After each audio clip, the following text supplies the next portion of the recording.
manual was written June 2015 and it was updated December 2016. So it's a military occupancy, and you got to go look at the Law War Manual. You got to look at the Military Justice Act of 2016, which the Constitution specifically separates military law and civil. Like you can't even plead the fifth in a military court.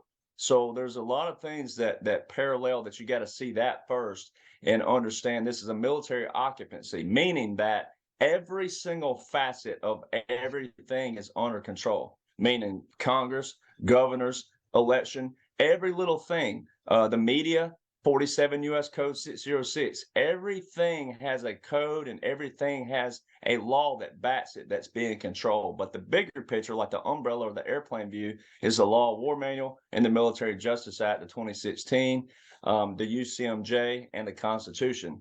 So the thing I always try to do is do two angles, especially that they can see me and my hands. Like the right side are all of us that are veterans, patriots, or those that are awakened. All right, so this is the military occupancy. That's all of us, the Law, War Manual, Military Justice Act, all the executive orders. For those that are asleep, though, and the normies out there that just refuse to listen, don't want to listen, can't listen, just can't comprehend, whatever it may be, they had to see a president in presidential form.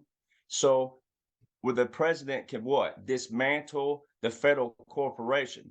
And most people don't even know that DC became a federal corporation. And those rhinos and all the evil cabal, the deep state, the Washington establishment, all the terms that President Trump's used on them, which is true, the swamp, all those guys and gals, whoever they are, that swamp, the District of Columbia has been trying to run this country based off the Constitution, the laws, and the codes of the DC.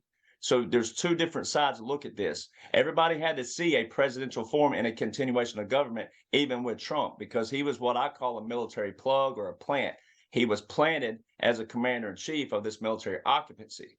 So this party over here is the one in control. And when you go read the Law War Manual, it talks about the UN Security Council. When you go look at the deals that President Trump made with Saudi Arabia, North Korea, Oman, I mean, we'll list all the countries, Morocco, et cetera, et cetera, et cetera.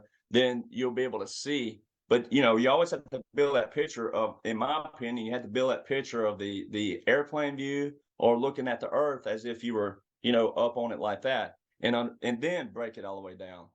To be let out loose on the world. And so I know that, you know, everybody out there is suffering, everybody's having a hard time, but understanding that this truly is the lesser of two evils as we go through this campaign is a leap of faith that will really help. You know, to Derek's point, he has a plethora of documents to show that President Trump extended his powers as the commander in chief. He devolved the US government. He separated himself from the presidency, installed a puppet into that position to essentially blind walk the deep state apparatus in DC, or what we see the deep state apparatus in DC, blind walk them in, you know, right off the cliff. And that's exactly what we've seen happening at every level of society.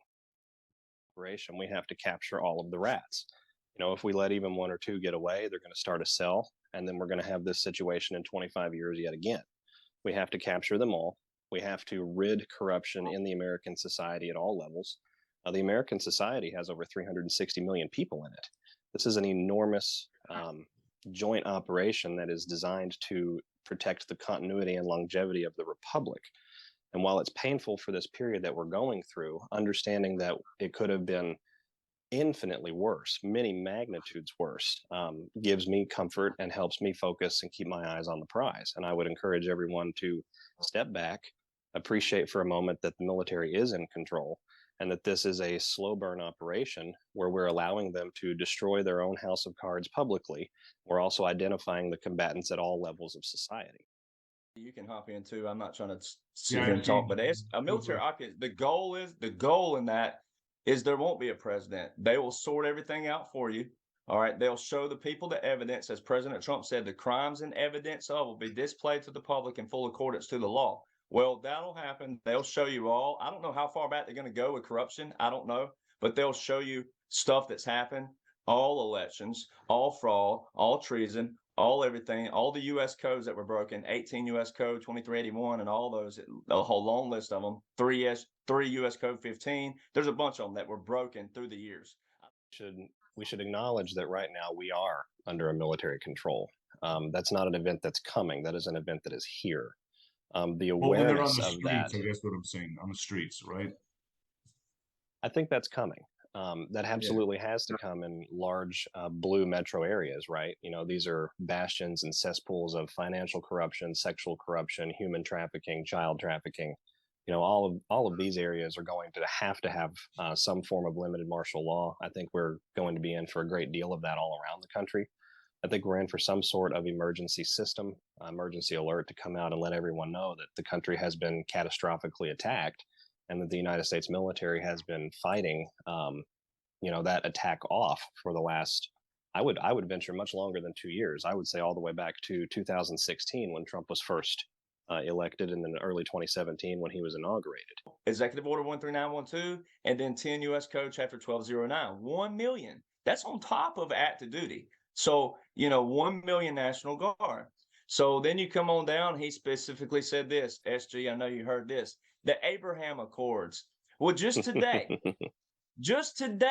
I know you were watching the flight app too. I bet you were. Just today, Morocco's here. We got Germany here. We had Australia here. We had another aircraft. Who else was it? UK was here. Canada was in the States. I mean, you can see the military occupancy. Egypt's been here. A lot of other states have been here. Panama was flying out of DC just a couple of days ago. So that he mentioned the Abraham Accords in this speech. And if you go look it up, it's on estate.gov. 0.5% completion. There's no 99.2%. This has to be a 100% successful operation. Nothing else will do. And so as we look, for these types of announcements from the commander in chief and other individuals that we believe to be involved, or at least in some proximity to this movement, we have to appreciate that irregular warfare is irregular warfare. We will arrive at the point of that clarity. I think we are absolutely going to arrive at the point where Donald Trump comes out to be the lawful commander in chief of the United States Armed Forces. But until we arrive at the completed operational phase portion of this, those sorts of sensational announcements are simply not going to happen.